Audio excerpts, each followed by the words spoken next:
श्री रामकृष्ण लीला प्रसंग स्वामी शारदानंद जी द्वारा लिखित पाठ संख्या 222। काशी वासियों के विषयानुराग को देखकर श्री रामकृष्ण देव का कहना। माँ, तू मुझे यहाँ क्यों लाई?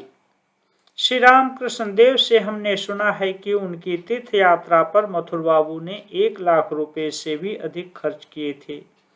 मथुर बाबू ने वाराणसी पहुंचते ही पंडितों को सर्वप्रथम माधुकरी प्रदान की।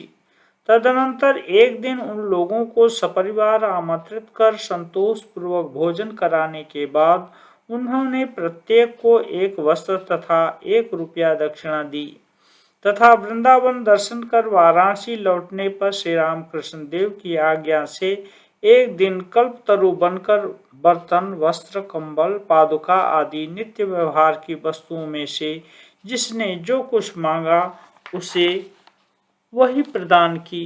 माधुकरी प्रदान करने के दिन ब्राह्मण पंडितों के लड़ाई झगड़े, यहाँ तक कि उनमें परस्पर मारपीट होते देखकर श्री रामकृष्ण देव असंतुष्ट हुए तथा वाराणसी में साधारण लोगों को दूसरे स्थानों की तरह इस प्रकार काम कांचन में रत देखकर उनके मन में एक प्रकार की हताशा छा गई। उन्होंने सजल नेत्र से जगदम्बा से कहा, माँ, तू मुझे यहाँ क्यों लाई? इससे तो दक्षिणेश्वर में ही मैं अच्छा था। श्री रामकृष्ण देव का स्वर्णमयी काशी दर्शन। इस प्रकार साधारण व्यक्तियों में प्रबल विषयानुराग को देखकर व्यथित होने पर भी काशी में अद्भुत दर्शनादि प्राप्त कर शिव महिमा तथा काशी के महात्म्य के संबंध में श्री रामकृष्ण देव की दृढ़ धारणा हुई थी। नाव में आरूढ़ होकर वाराणसी में प्रवेश करने के समय से ही श्री रामकृष्ण देव को भाव नेत्र से यह दृष्टिगोचर होने लगा कि शिवपुरी वास्तव में ही स्वर्ण निर्मित है। वहां मिट्टी पत्थर आदि का एकदम अभाव है। इसमें संदेह नहीं कि युग युगांतर से साधु संतों के कांचन जैसे समुज्वल अमूल्य हृदयों की भावराशि ही क्रमशः एकत्र तथा घनीभूत होकर वर्तमान रूप से प्रकट हुई है। वह भगवान ज्योतिर्मय मूर्ति ही इसका नित्य सत्य रूप है। वह भाव घन ज्योतिर्मय मूर्ति ही इसका नित्य सत्य स्वरूप है और बाहर जो कुछ दिखाई देता है वह उसी की छाया मात्र है। वाराणसी को स्वर्ण निर्मित क्यों कहा जाता है? स्थूल दृष्टि की सहायता से भी स्वर्ण निर्मित वाराणसी शब्द के साधारण अर्थ को हृदयंगम करने के लिए विशेष प्रयास की आवश्यकता नहीं होती। काशी के असंख्य मंदिर तथा प्रासाद, एक कोस से भी अधिक विस्तृत पाषाण निर्मित गंगा तट तथा पत्थर के बड़े बड़े घाट, स्नान घाट, वहां के प्रस्तर जड़ित तोरण युक्त असंख्य मार्ग, जल निकलने की नाली, बावली, तालाब, कूप, मठ तथा उद्यान एवं सर्वोपरि वाराणसी के ब्राह्मण, विद्यार्थी, साधु तथा निर्धन व्यक्तियों के पोषण निमित्त असंख्य अन्न शत्रुओं को देखकर ऐसा कौन है जो यह नहीं कहेगा कि बहुत प्राचीन काल से ही भारत के सभी प्रदेशों ने मिलकर अजस्र सुवर्ण की वर्षा कर इस विचित्र शिवपुरी का निर्माण किया है। भारत के लगभग 30 करोड़ हृदयों का भक्ति भाव इस प्रकार इतने दिन से इस नगरी में समान रूप से सम्मिलित रहकर इसका बाह्य विकास कर रहा है। यह सोचकर किसका हृदय स्तंभित न होगा?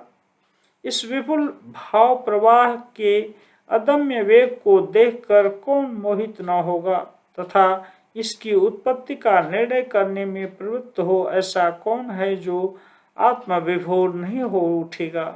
भक्तिपूर्ण हृदय से सिर झुकाकर विस्मित हो कौन यह नहीं कहेगा कि यह सृष्टि वास्तव में अतुलनीय है, यथार्थ में यह मनुष्यकृत नहीं है।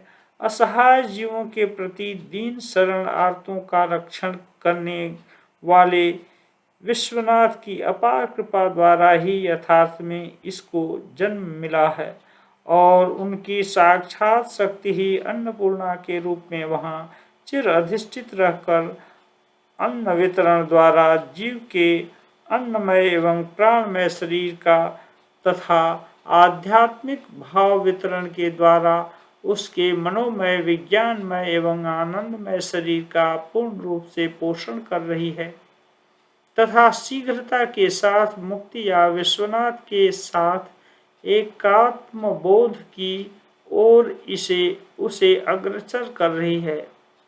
भावमुख में अवस्थित श्री राम कृष्ण देव के वहां उपस्थित होते ही उस दिव्य सुवर्णमय भाव प्रवाह काशीपुरी में सर्वत्र ओतप्रोत रूप से दिखाई देना तथा उसी के घनीभूत प्रकाश स्वरूप स्वर्णमय रूप से उस नगरी की उपलब्धि होना कौन आश्चर्य की बात है। सुवर्णमय काशी को देखकर उस स्थान को अपवित्र करने में श्री राम कृष्ण देव का भयभीत होना। प्रकाशशील वस्तु मात्र को हिंदुओं की दृष्टि में सत्वगुण प्रसूत तथा पवित्र समझा जाता है। आलोक से ही सभी पदार्थ प्रकाशित होते हैं, इसलिए आलोक या उज्ज्वलता को हम पवित्र मानते हैं।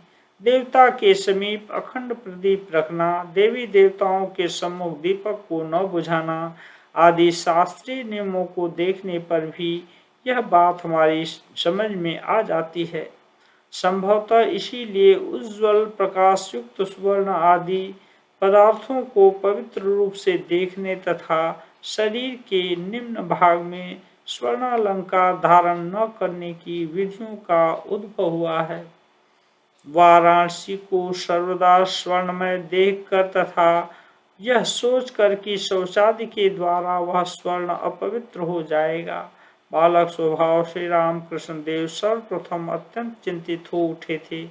हमने उनके श्रीमुख से सुना है कि इसलिए मथुर बाबू से कहकर उन्होंने पालकी की व्यवस्था कराई थी तथा कुछ दिन 80 घाट के उस पार वाराणसी से बाहर जाकर वहां शौचादि कृत्य कर आते थे। तदनंतर उस भाव के विराम हो जाने पर फिर उन्हें वहां जाना नहीं पड़ता था। काशी में मृत्यु होते ही जीव की मुक्ति होने के संबंध में श्री राम कृष्ण देव को मणिकर्णिका में विशेष दर्शन।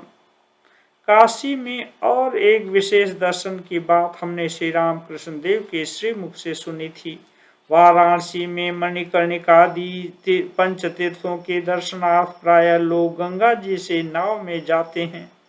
मथुर बाबू भी श्री राम कृष्ण देव को लेकर इसी तरह वहां दर्शन करने गए थे। मणिकर्णिका के निकट ही काशी का प्रधान स्मशान है। मथुर बाबू की नाव जब मणिकर्णिका घाट के सामने उपस्थित हुई उस समय स्मशान भूमि चिता धूम से व्याप्त थी। वहां पर सौदा हो रहा था।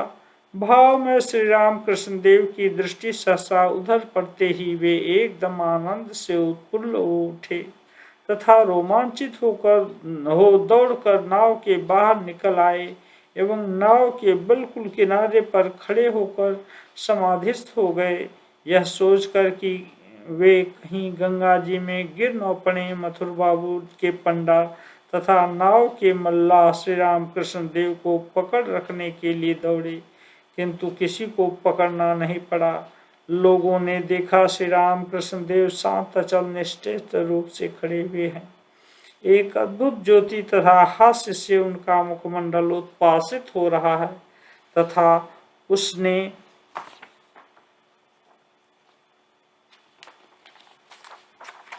मानो उस स्थल को शुद्ध ज्योतिर्मय बना दिया है। मथुर बाबू तथा श्री राम कृष्ण देव के भांजे हृदय राम सावधान होकर उनके समीप खड़े रहे।